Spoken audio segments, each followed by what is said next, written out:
Hey guys, welcome back to my YouTube channel. My name is Bessie. If you're new here, welcome. If you're not new here, still welcome. This is a channel where we talk about everything personal development, personal finance, budgeting, investing, stock market, and everything in between.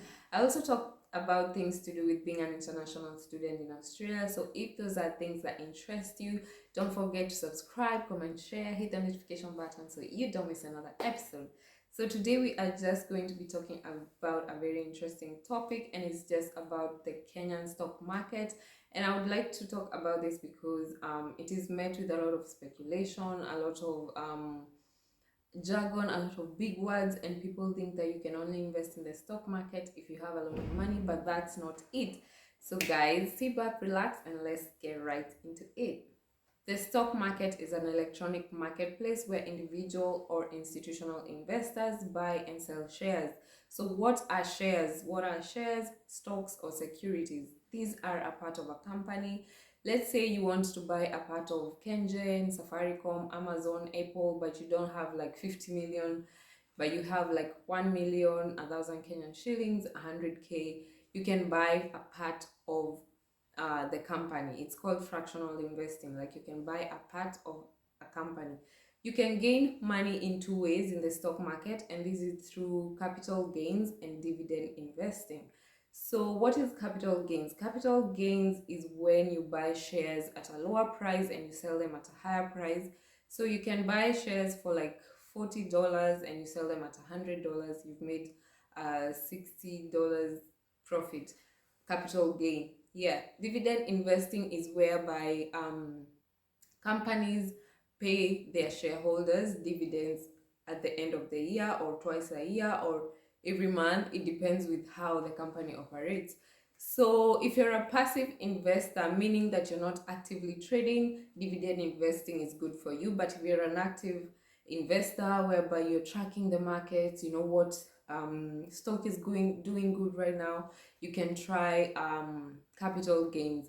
But if you're a long-term investor and you're looking to invest in the stock market for like 15, 20, 30 years, you need to choose companies that you can stick with for a long time, and you need to choose companies that pay you dividends. And the good thing about investing in the Kenyan stock market, there are shares as low as 12 shillings, and the minimum amount you need is 100 shares. So guys, let's say Stanbic Bank is selling its shares for $50, 50 bob, and you need only 100 shares. That's 5,000 Kenyan shillings. So you can get into the stock market with as low as 5,000 Kenyan shillings, with as low as 10,000 Kenyan shillings.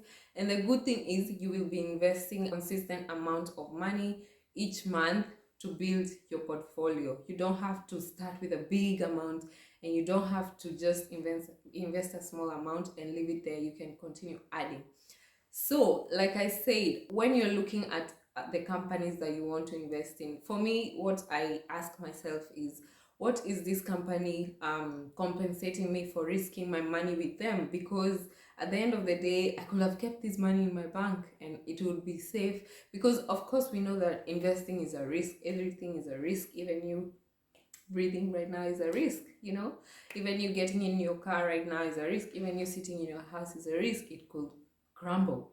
Everything is a risk. So you need to invest and you need to keep a calm mind, especially if you are a dividend investor, because sometimes the market will go down, sometimes the market will go up, but you need to keep a calm mind. Because if you withdraw your money when the markets are down and then you pump your money when the markets are up, you're timing the market and you're also interrupting compound interest. So the other thing you need to look at if you're investing in capital gains or dividend shares is what is your risk appetite? Risk appetite is basically the amount of money that you are willing to lose given the volatility of an investment. Okay, so some people have a high risk appetite, some people have a low risk appetite, and as you grow older, your risk appetite is lower because you're trying to preserve your money, you're trying to retain most of your money, you're trying to save for your retirement. So if you're younger, you can take more risk, and if you're older, you need to protect your portfolio. As a rule of thumb, I always say that you should never ever invest in things that you don't understand. So these are the things that you need to look out for before you invest in a company. One of the things you need to look out for is choose a company to invest in whose business model you understand. What are they selling? What industry are they into? Are they into medicine? Are they into energy? And are they into commodities? But don't just go into a company that is selling air or just selling ideas. There's some companies that are good, but if you're looking to stick with a company for the long term, you need to understand its business model.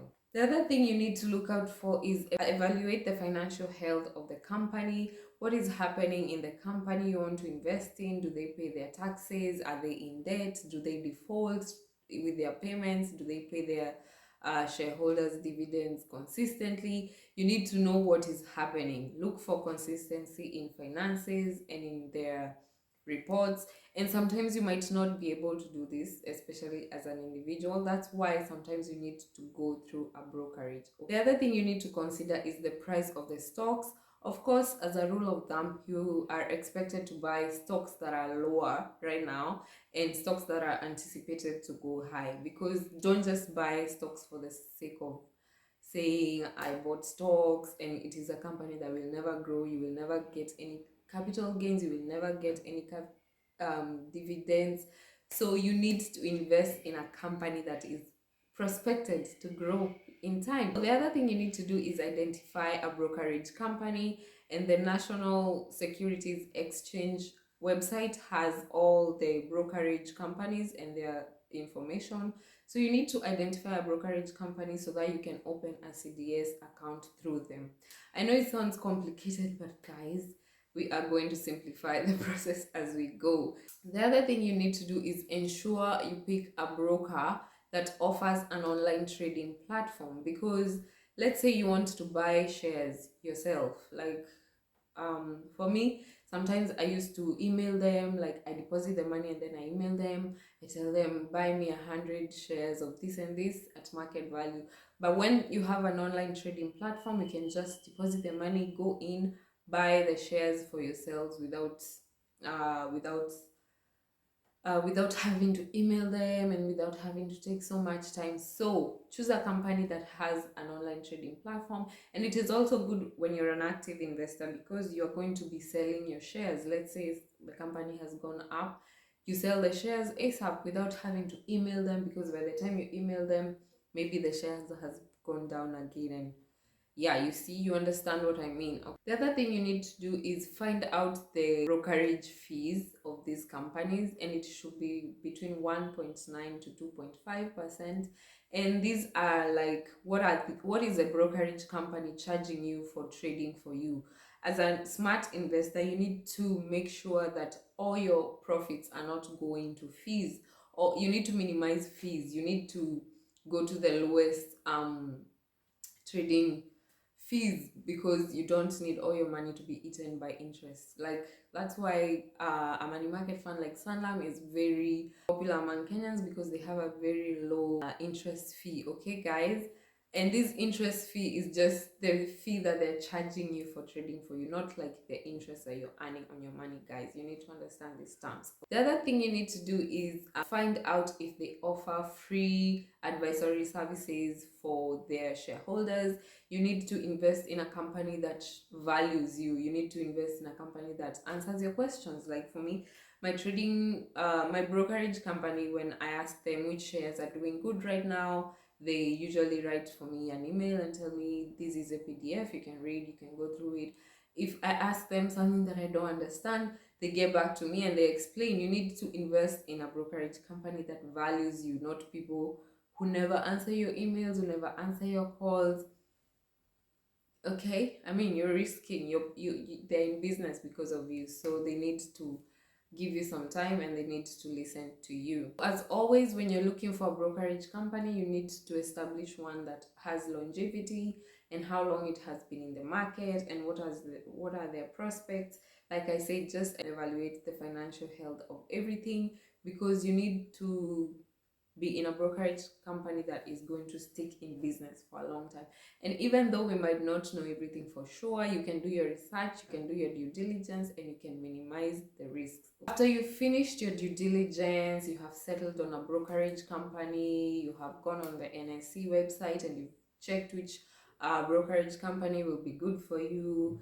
Most of them are probably maybe in Nairobi. You just go into the offices, and this is because you need to open a central depository settlement account, a CDS account, where you will be buying and selling shares, because it is not like a normal bank account. This is a trading platform, so you need to open an account where you'll be depositing your money and trading. So when you are done doing your due diligence, you go to your brokerage company. You need to carry your ID, your KRA pin, you need a passport photo, a bank statement of like 3 months, and you need a live location. If you're in Nairobi, please do these things when you're in Nairobi. The reason I'm saying this is because sometimes they're really skeptical when you want to open an account and you're not in Nairobi or you're not in Kenya. So you need to open an account when you're there, especially if you're planning on traveling, because if you travel, it might be hard for you to open an account, and you need to be sending some chums to that account to grow it, you understand? So yeah, those are the things that you need to open an account. And like I said, you don't need a million to start this journey. Every day when you have like 500 bucks, labda you have made an extra 500 bucks kwa hiyo kazi yako, in that your job, in that your side hustle, deposit it in your CDS account. You make 1,000, deposit it in your CDS account. Or every month, put it in your head that you will always invest at least 2,000 Kenyan shillings shares. If you have a higher threshold, you can invest 10k, you can invest 20k, you can invest a million. But the necessary thing is to start investing, start putting away money for your future, because your future will thank you, your future needs you. And I cannot stress that enough, because people always think that retirement is counterintuitive and it's very fun, it's very far-fetched. But how many years are you away from being 20, 30, 40, 50? You're only a few years from getting there, and you need to start investing right now so that compound interest can do the work. So guys, I hope you enjoyed that video, and I will see you next time.